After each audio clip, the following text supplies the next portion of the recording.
ہویا بلا اس طرح دسیا جے اپنے جڑاں لے شہر دے اندر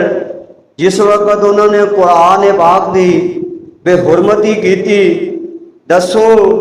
اتنے انسان موجود سن، شاید کسے بندے نے ہاتھ کھڑا کیتا ہوئے کہ مولانا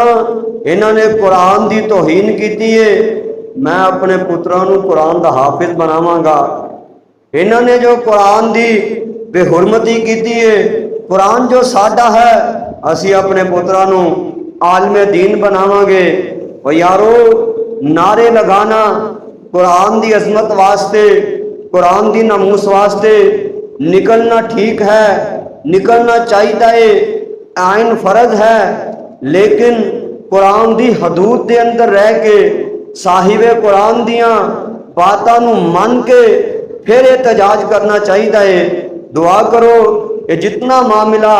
پیش آیا جڑاں لے دے اندر، اللہ جنہوں نے توہین کی ہے اللہ انہوں نے نشان عبرت بنائے، اور جیڑے مسلمان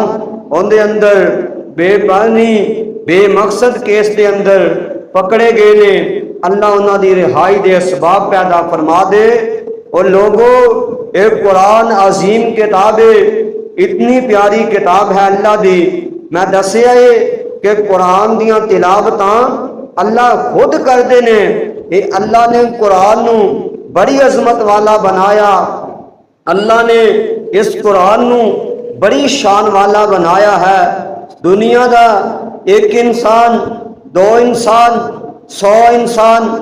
لاکھ انسان، کروڑ انسان، پوری زمین دے اتے جتنے یہود و نصارہ نے سارے مل جان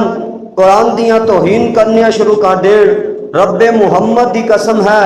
قرآن دی ایک زیر زبر دے اندر فرق پیدا نہیں کر سکتے۔ میں اپنے کولوں گل نہیں کرتا، اللہ دا قرآن ہے، اللہ نے آسمان تو قرآن اتار کے دسیا، اللہ فرمان